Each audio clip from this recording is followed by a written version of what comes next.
9.3% in decimals. We should be on page 425. Page 425.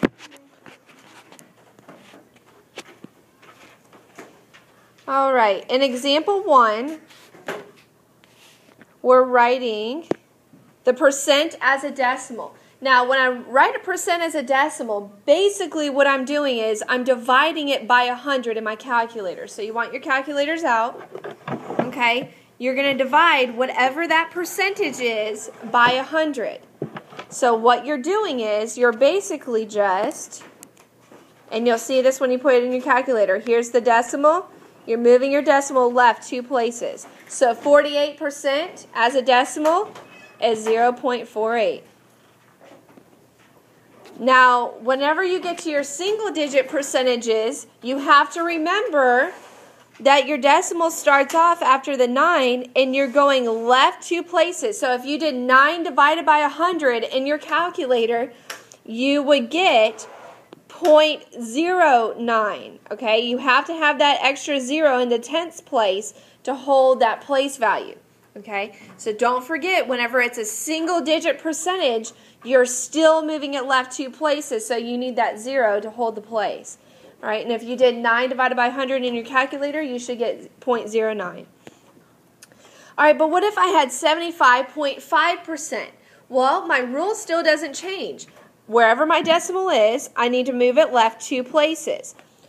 If you did 75.5 divided by 100 in your calculator, you should get this answer, 0.755. So to change a percentage to a decimal, I simply move my decimal left 2 places. Now, in example 2, now I'm writing a decimal as a percent. So essentially what I'm doing here is I'm multiplying these by 100. I'm just going the reverse way.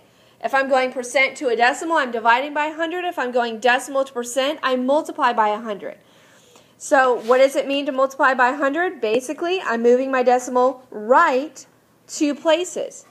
So this would be 13%. 0.04, again, if I multiplied 0.04 times 100 in my calculator, it would move my decimal right 2 places, and I would get 4%. For C, now this is 0.027. My rule doesn't change. If I'm multiplying by 100, I'm moving my decimal right 2 places, so it would be 2.7%. Okay? So examples 1 and 2 basically are just opposite of each other. I'm either dividing by 100, going from a percent to a decimal, or multiplying by 100, going from a decimal to a percent. Now in example 3, now we're writing fractions as percents. Now we did this the other day, but the other day our denominator was a number that could evenly go into 100. Can 6 go into 100 evenly?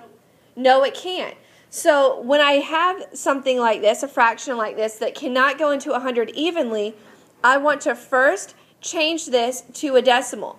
So in my calculator, do 5 divided by 6. Okay, everybody in your calculators, go ahead and do 5 divided by 6 and tell me what you get. All right, now notice that you have a repeating decimal. Now I'll be specific in the quiz or the test. Anytime we have a repeating decimal, we look to round, okay? And in this case, we're going to round to the nearest thousandth. So it's going to be approximately 0.833, okay? We rounded to the thousandth. Now that I have a decimal, I can go back to what I did back in example, what was it? Example 2, okay? Now that I have a decimal value, I'm going to basically multiply this by 100 or move my decimal right 2 places. So this would be 83.3%.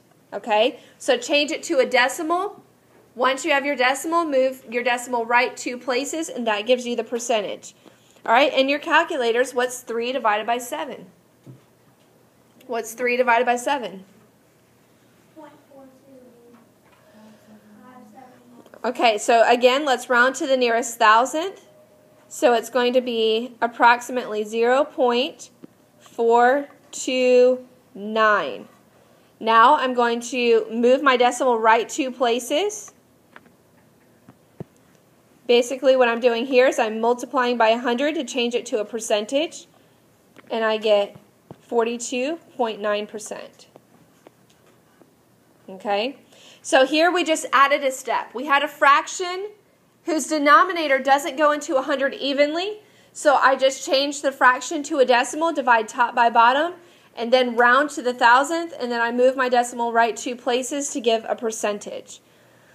All right, now in example 4, I'm rewriting very, very small and very large percents. It is possible to have a percent that's less than 1%, right? It's possible. Now, is it possible to have a negative percentage? Sort of. Depends on what you're talking about, okay? If you're a business and you are losing money, okay, then you're losing a percentage of your profits, right? Okay?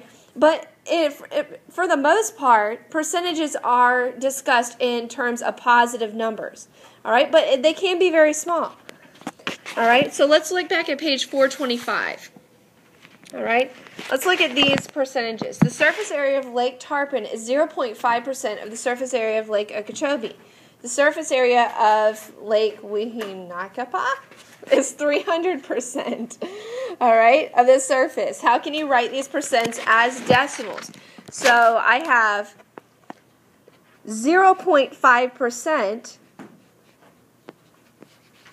and I want to write this as a decimal. Well, my rule doesn't change. If I want to write a percentage as a decimal, I need to divide this by 100, meaning I move my decimal left 2 places. So as a decimal, this is 0.005. And if I wanted to write 300% as a quote-unquote decimal, I still move my decimal left 2 places, so it's going to be 3. It will be a whole number of 3 because my growth is larger than 100%. So even if I'm dealing with very, very small or large percentages, I can still use my rules of converting them. If I'm going a percentage to a decimal, I go left 2 places. I divide. Okay? If I'm going a decimal to a percent, I multiply. Okay? All right, last but not least, example 5. Using a percent less than 1%. Let's look at the example here on page 427. The total amount of water on Earth, including salt water and fresh water, is 326 million cubic miles. Of this amount, 0.009% is in freshwater lakes. What is the amount of water in freshwater lakes? So you take your percentage here of 0.009% and you multiply that by the total. Okay, 326 million. But before you can multiply this out, you need to first change your percentage to a decimal. So 0.009% as a decimal would be what? Am I going left or right with my decimal? Going from a percent to a decimal, I have to divide. Okay, so it's going to be 0.00009 times 326 million. All right, now in your calculators, when you multiply that out, you would get what? Anybody have it?